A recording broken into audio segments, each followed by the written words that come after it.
दोस्तों नमस्कार। राष्ट्र प्रथम के विशेष कार्यक्रम राष्ट्र संवाद में मैं मयूर जानी आप सबका स्वागत करता हूं। आज हम इस कार्यक्रम में दो मुद्दों पर बात करने वाले हैं। पहला मुद्दा यह है कि सुप्रीम कोर्ट ने अब ये निर्णय ले लिया है कि गुजरात के जो दंगे हुए थे 2002 में, उन दंगों पर जो जांच करने के लिए एसआईटी बनी थी, तो अब उसकी कोई जरूरत बनती नहीं है।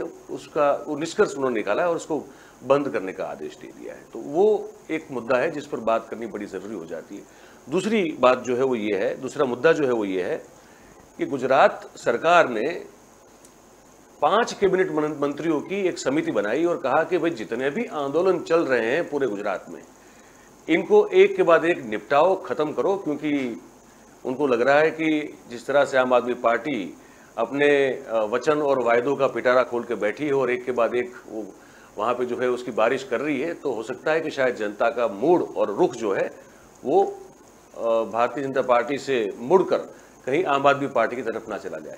ये दो मुद्दों पर बात करने के लिए हमारे साथ जुड़े हैं बहुत ही वरिष्ठ पत्रकार और राजनीतिक विशेषज्ञ अशोक वानखेड़े जी। अशोक जी, आपका बहुत बहुत स्वागत है। नमस्कार। ये हमारा जो है शुरुआती हो रही है और आगाज आपसे हो रहा है। कैसे हैं आप? बढ़िया हूँ, धन्यवाद आपका। राष्ट्र प्रथम बहुत बढ़िया कंसेप्ट लगा मुझे जी, क्योंकि हमारे देश में हम 1947 से के आज तक सभी नेताओं के मुंह से यही बात सुनते हैं कि राष्ट्र प्रथम, लेकिन ये सारी बात चुनाव के पहले होती है जी। जैसे ही वो लोग सत्ता में आते हैं जी, फिर स्वयं प्रथम और राष्ट्र गया तेल लेने। यही कारण हम देख रहे हैं कि 1947 से लेकर 2022 तक कई समस्याएं देश की वैसी बनी हुई है। इसलिए आपको साधुवाद कि राष्ट्र प्रथम के नाम से ये कार्यक्रम शुरू हुआ है जी। और मैं मेरा सौभाग्य समझता हूँ मयूर भाई कि आपके साथ इस कार्यक्रम का आगाज मैं कर रहा हूँ। मैं नहीं जानता मैं जनता के विश्वास पे कितना खरा उतरूं, लेकिन खरी बात सुनाने के लिए जाना जाता हूँ तो कुछ कड़वे डोज भी होते हैं, लेकिन मजबूरी है क्योंकि मेरे लिए और आपके लिए कम से कम हमेशा राष्ट्र प्रथम रहा है। बिल्कुल, बस तो उसी को और भी हमेशा आगे रखते हुए हम आगाज कर रहे हैं। तो अब ये है अशोक जी कि सुप्रीम कोर्ट ने मंगलवार को 2002 के जो गुजरात के दंगे थे तो उसको लेकर ये कहा कि अब एसआईटी की भी जरूरत नहीं है। जो कुछ 9 अलग अलग मामले थे तो कहा कि अब हो गया, अब क्या जरूरत है, उसको बंद कर दो। इसका कोई खास निष्कर्ष निकलने वाला है नहीं। आप व्यक्तिगत तौर पे मतलब एज ए जर्नलिस्ट इसको कैसे देखते हैं? आपका क्या आकलन है इस निर्णय को लेकर? अब सुप्रीम का मामला है तो हम ज्यादा टिप्पणी भी नहीं कर सकते, लेकिन एक मर्यादा में रहकर जो कह सकते हैं, या आपको जो भी लगता है वो बिल्कुल साझा करें। मयूर भाई मैं स्टार्टिंग में ही बोल दूं कि भले ही प्लेटफॉर्म आपका हो, लेकिन बोलने वाला मैं हूं अशोक वानखेड़े। जी, मैं होशो हवास में जो भी बोलूंगा उसकी रिस्पॉन्सिबिलिटी स्वयं लूंगा। इसमें आपके चैनल का कोई लेना देना नहीं होगा, ऐसा मुझे लगता है। और न्यायपालिका कम से कम मेरे बारे में इतना न्याय करेगी कि जब मैं कुछ बोलूंगा तो व्यक्तिगत रूप से वो मुझ पे पूछेगी कि आपने ऐसा क्यों कहा। मुझे लगता है कि न्यायपालिका के इतिहास में वो जो निर्णय है वो एक काले अक्षरों से लिखा जाएगा, क्योंकि समय सीमा के चलते उन्होंने कहा कि 2002 से 2 के केसेस है 2020-22 में चल रहे हैं। 20 साल बहुत समय हो जाता है और इतना समय यदि हो गया तो अब इसमें सुनने की कोई मतलब नहीं जी। हमारे देश में ऐसे कई केसेस है जो 30 साल 40 साल से चल रहे हैं। वो हमारे यहाँ हमेशा ही कहा जाता है कि justice delayed is justice denied जी। लेकिन क्या हम ये माने कि justice delayed is justice is the case closed? ये नया वाक्प्रचार, ये नया मुहावरा हो गया कि justice delayed is justice case closed. क्योंकि जो 8 मुद्दे केसेस है, उन 8 ही केसेस में ऐसा कोई केस नहीं जहां 10, 15, 20, 25, 40 लोग नहीं मरे हो जी। कई 60 से ज्यादा लोग मरे हुए हैं। उसमें कुछ लोग बरी हुए हैं, कुछ लोगों की सजाएं हुई है। हमारे पास समय की कमी है, नहीं तो मैं एक केस पे आपको बोलना चाहता था। जी बिल्कुल। सवाल ये है मयूर भाई कि जो लोग जेल में गए हैं उनको भी लगता है उनके साथ अन्याय हुआ है। जो लोग बरी हुए हैं, तो जो पीड़ित लोग हैं उनको लगता है कि ये बरी होने वाले भी बरी नहीं होने वाले चाहिए जी। क्या इस केसेस में न्याय मिलने से सभी लोग खुश हैं? क्या सर्वोच्च न्यायालय को लगता है कि जो लोअर कोर्ट ने न्यायदान किया उससे सब लोग खुश हैं जी? और यदि ऐसा ही हो तो फिर हमारे यहाँ हाई कोर्ट और सुप्रीम कोर्ट बंद कर देनी चाहिए। क्योंकि ये कोर्ट्स किस लिए है? लोअर कोर्ट से जब न्याय नहीं मिलता तो आदमी हाई कोर्ट में जाता है, हाई कोर्ट से न्याय नहीं मिलता तो सर्वोच्च न्यायालय में जाता है, सर्वोच्च न्यायालय में न्याय नहीं मिलता तो रिवाइज पिटीशन लगाता है। उसके बाद कई बार ऐसे भी हमने देखे हैं हमारे देश में, खासकर मट्टू वाला केस था दिल्ली का, जिसमें केस में जो आदमी बरी हो गया, उसके बाद ये केस खुला, और केस खुलने के बाद जो बरी हुआ था उसको आज सजा मिली और आज जेल में है। क्या न्यायपालिका के सामने ऐसे उदाहरण नहीं है? तो किस बिना पे मुख्य न्यायाधीश ने ये कहा कि बहुत समय हो गया, अब इसमें कोई मतलब नहीं है? ये तो क्या हमारे देश में हम ये माने? इनका जो वर्जन है, जो कोट अनकोट है, मैं पढ़ता हूं अभी, हाँ। सुनाता हूं। ये कहते हैं कि चूंकि सभी मामले अब निष्फल हो गए हैं, इसीलिए इस अदालत का विचार है कि अब इन याचिकाओं पर विचार करने की आवश्यकता नहीं है, इसलिए मामलों को निष्फल होने के रूप में निपटाया जाता है। मामलों को निष्फल होने के रूप में निपटाया जाता है। ये निष्फल ये आप कैसे तय कर रहे हैं सर? निष्फल कह के आप उन तमाम पीड़ितों के अधिकारों का हनन कर रहे हैं। कई लोग हैं, उनको लगता है कि नहीं हुआ है। जहां 30-30 लोग मारे गए, वहां 2 ही लोगों को सजा हुई है। ये सब जानते हैं कि गुजरात में क्या हुआ। उसके बाद आप ये कह रहे हैं कि ये निष्फल हो गए हैं। ये निष्फल होने का क्या विधा है? सिर्फ समय? निष्फल क्यों हुए? आपने कहा समय बहुत ज्यादा हो गया। निष्फल होने के मायने कुछ तो बताते हैं। और ऐसे ही यदि कैसे समय की सीमा को यदि आप देखें, तो एलन मिश्रा है जो रेलवे मंत्री थे देश के, एक बॉम्ब ब्लास्ट में उनकी डेथ होती है जी। उनका मुकदमा आज भी लोअर कोर्ट में चल रहा है, सदियां बीत गई। तो क्या वो भी निष्फल करके मन बंद कर दिया जाए कि अब उसमें कोई मायने नहीं रखे?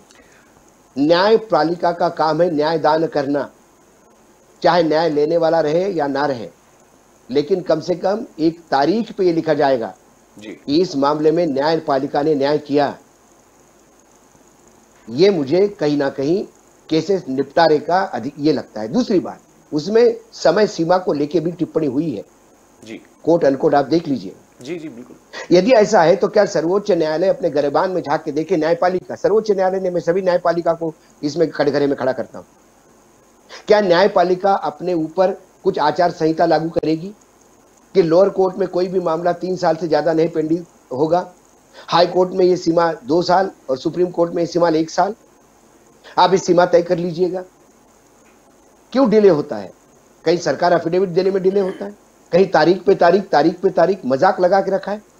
हाल ही में महाराष्ट्र में जो संवैधानिक संकट आया था, तो हॉलिडे बेंच ने मैटर सुना, 11 दिन के बाद अपील होने के लिए कहा।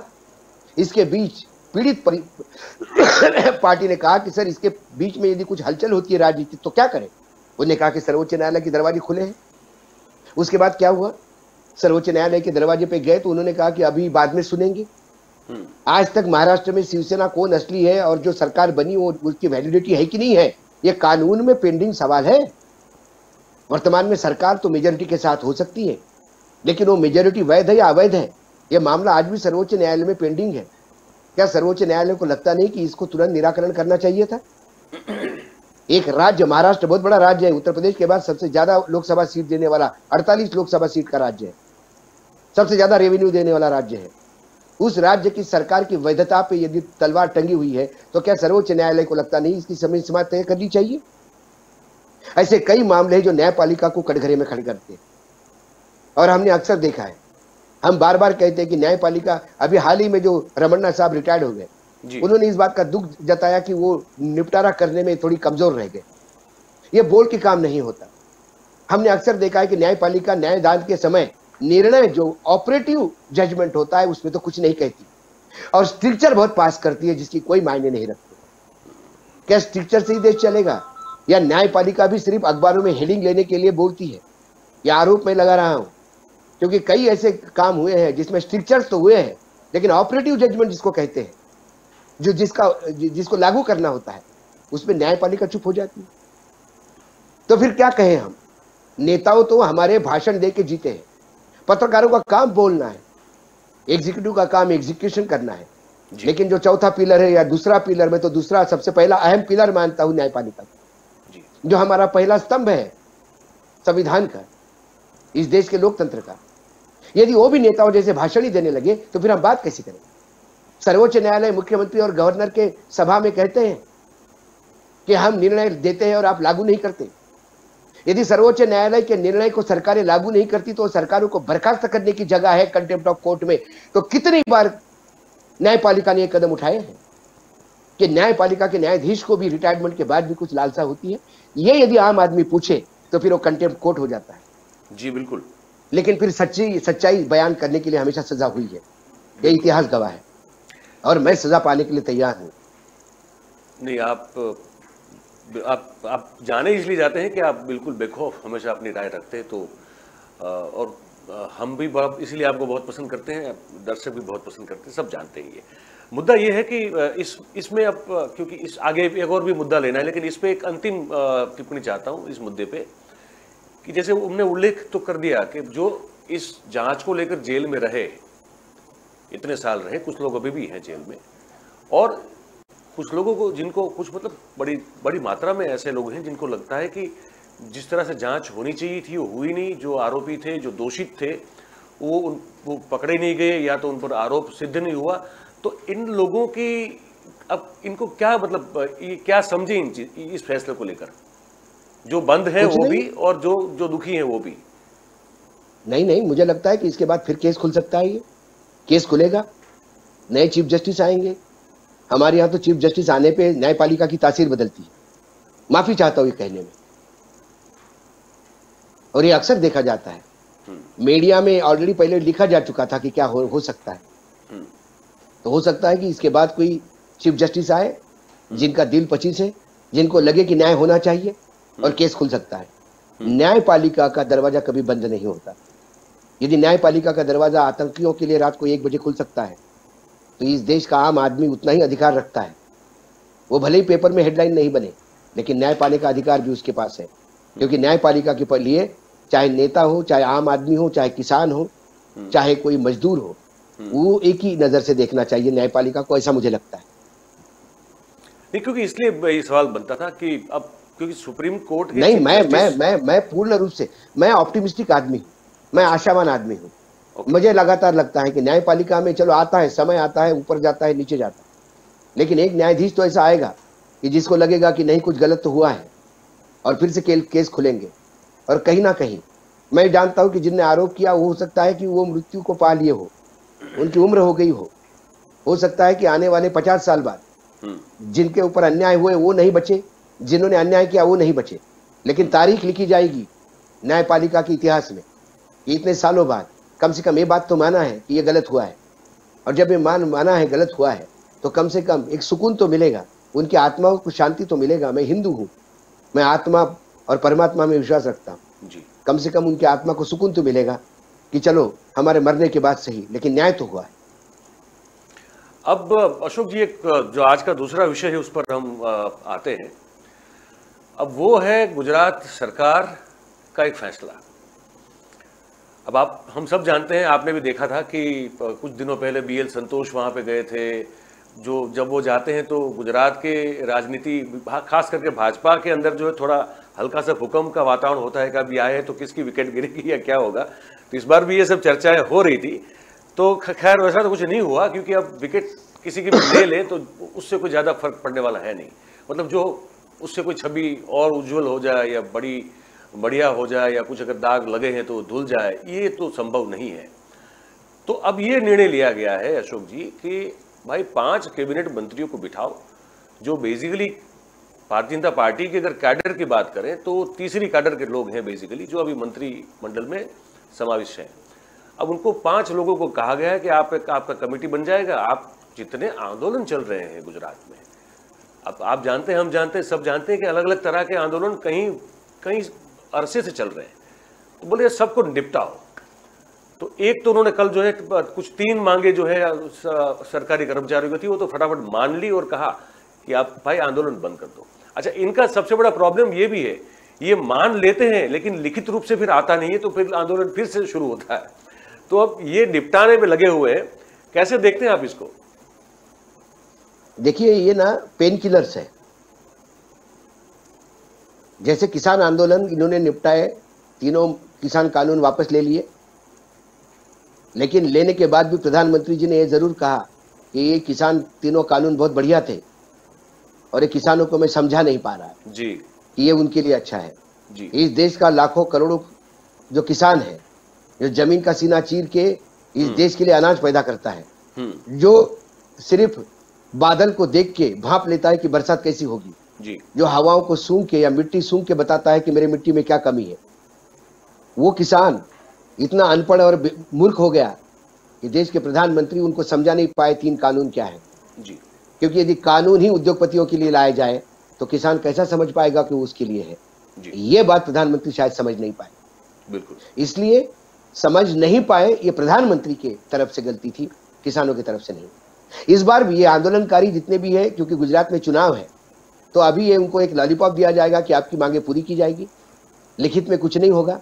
आज देश का किसान फिर आंदोलित होने के लिए तैयार है क्योंकि जब तीनों किसान के कानून वापस लिए तो कई एक चीजें थी जिसके लिए एग्री किए थे। सरकार ने कहा था एक कमेटी बनेगी एमएसपी के ऊपर, एमएसपी को फिर कानूनी जामा पहनाया जाएगा नहीं जाएगा इसके ऊपर स्टडी होगी।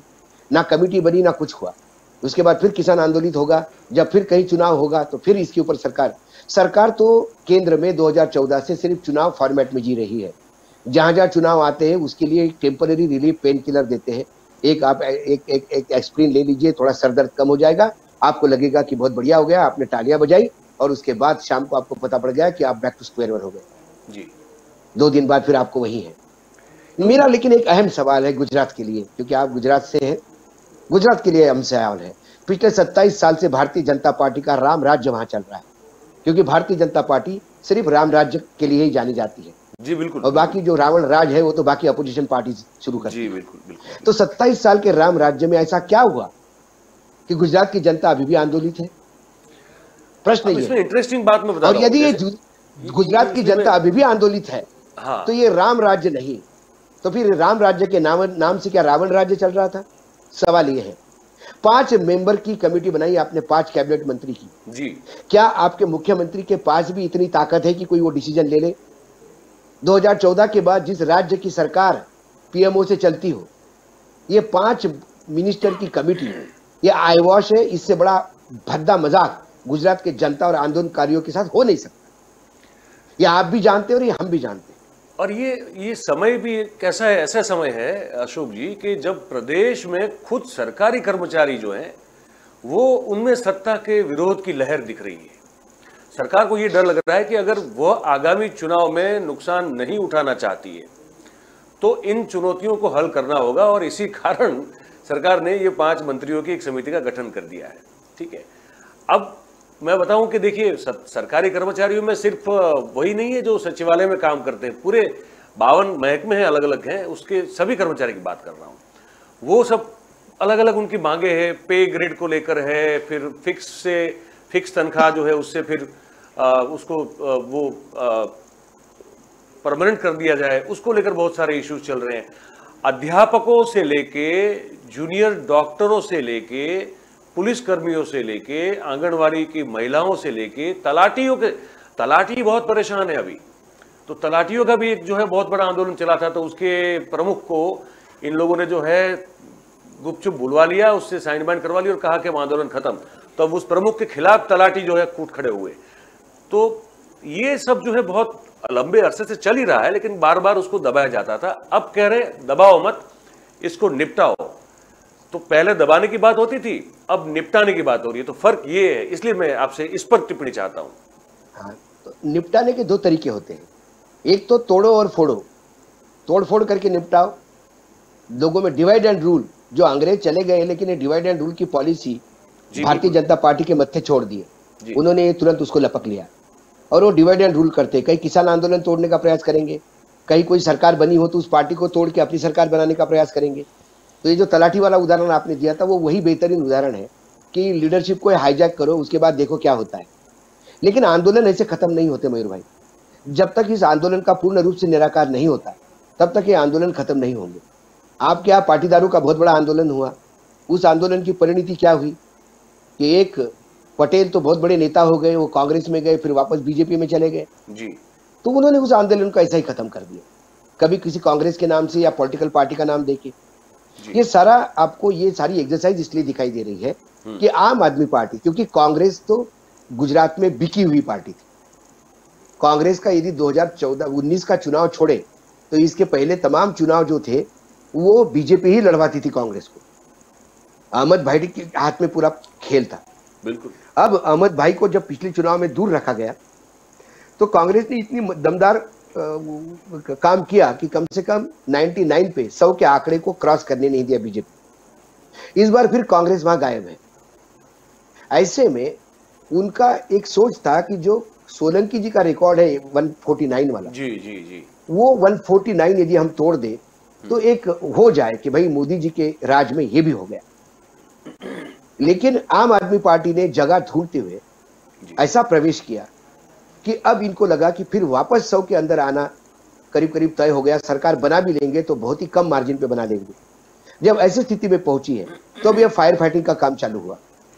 क्या मॉनिटरिंग के लिए अभी आपको कमेटी बनानी पड़ रही है मंत्रियों की? इतने दिन तक का पीएमओ को पता नहीं था कि गुजरात में क्या चल रहा है, आंदोलन चल रहा है। क्योंकि आप आंदोलनकारियों को आंदोलनजीवी कहते हो, मूर्ख समझते हो। आपको लगता है ये आंदोलनकारी अपनी दुकानदारी चलाने के लिए आंदोलन चला रहे हैं जी। इस आंदोलन को उन्होंने कभी सीरियसली नहीं लिया। नहीं तो इस देश का एक गवर्नर राज्यपाल बहुत रिस्पॉन्सिबल पोजीशन पे होता है। यदि सत्यपाल मलिक नहीं, जो गवर्नर रहे मेघालय, तो उन्होंने जो बात कही, उन्होंने जब बात कही कि मैं जब गया था प्रधानमंत्री से मिलने और कहा कि किसान आंदोलन ये बहुत बुरी स्थिति में चला गया है, 700 किसान मर चुके हैं, तो प्रधानमंत्री जी ने कहा मेरे लिए मरे क्या? जिस प्रधानमंत्री को अपने मरे हुए किसानों को ये पूछने का जब पूछते कि मेरे लिए मरे हैं क्या, तो फिर साहब कौन किसके लिए मरता है? तो फिर आप प्रधानमंत्री हमारे लिए बने हैं कि आप किसी और के लिए बने हैं? सवाल ये भी जनता पूछ सकती है। लेकिन जब सत्ता को सवाल पूछा जाएगा तो राष्ट्रद्रोही कहलाया जाएगा, चाइनीज पाकिस्तानी कहलाया जाएगा। अब राष्ट्रवाद की बात तो आपने कर दी, राष्ट्र प्रथम, लेकिन उसके बाद हमारे जैसे लोग यहाँ बोलने आएंगे तो फिर आपको क्या मतलब, आपके चैनल को क्या ये लेबल कर देंगे भगवान जाने।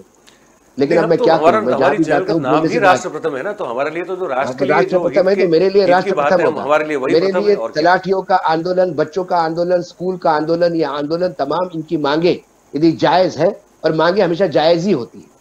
मात्र पटेल साहब का स्टैचू वर्ल्ड में सबसे ऊंचा करने से गुजरात का मान बढ़ेगा नहीं। गुजरात का मान तब बढ़ेगा जब गुजरात में ड्रॉप आउट का केस जो नंबर है बच्चों का वो कम हो जाएगा। जब गुजरात का सोशल पैरामीटर्स पे गुजरात नंबर 1 होगा। सिर्फ बड़े बड़े ऊंचे ऊंचे स्टैचू बनाने से राज्य महान नहीं होते। ये सिंबल्स बाद में बनाए जाते हैं, उसके लिए राज्य को महान होना जरूरी है। गुजरात में ड्रॉप आउट रेट क्या है बच्चों का देख लीजिए। गुजरात में आज महिलाओं का बाल मृत्यु का क्या रेट है ये देख लीजिए। ये तमाम चीजें जो है जब इस पे झांकते हैं तो फिर लगते हैं कि हम सिर्फ स्टैचू को तरफ देख के ही काम करेंगे। मंगलयान भेजने से काम नहीं होगा। यदि इस देश में कुपोषित बच्चों का नंबर बढ़ रहा है तो लानत है ऐसे मंगलयान पे जो हम भेज रहे हैं। सबसे पहले हम हमारे यहाँ पोषण ठीक करें, उसके बाद मंगल पे जाने की बात करें। लेकिन हमारे यहाँ हवाबाजी ज्यादा हो गई क्योंकि हमारे प्रधानमंत्री मन की बात करते हैं, जन की बात ना सुनते हैं ना करते।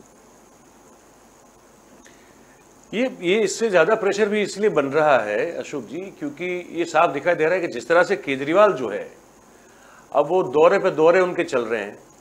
अब वहां दिल्ली का रिपरकेशन तो अभी उस पर बात नहीं करते, लेकिन मैं जो गुजरात में जो रिपरकेशन दिख रहा है मैं उसकी बात कर रहा हूं। तो वो उनके दौरे पे दौरे जा रहे हैं और उसके बाद एक तो खास करके उन सब जितनी भी जो दुखती नब्ज है उन सबको हाथ रख रहे हैं। जैसे सरकारी कर्मचारियों को उनको पता है कि भाई ये बहुत लंबे समय से अलग अलग डिपार्टमेंट, अलग अलग शाखाएं, अलग अलग महकम के कर्मचारी बहुत समय से बहुत सारी मांगों को लेकर वो अपनी बात रखते आ रहे हैं, लेकिन वो कोई सुन नहीं रहा था। जैसे मैंने कहा उसको दबा दिया जाता था। अब ये खुलेआम कह रहे हैं कि मैं आऊंगा तो आपको जो है मतलब ये समझ लो कि चांदी चांदी है वो। फिर अच्छा फ्री बिजली तो है ही है, सरकारी स्कूलों में शिक्षा का स्तर की बात है वो बहुत अपील कर रहा है, पर सरकारी कर्मचारी हो चाहे पुलिसकर्मी हो, फिर जैसे सचिवालय के कर्मचारी हो या अलग अलग महकमे के हो, इनको ये बड़ा ये टच कर रहे हैं इनको।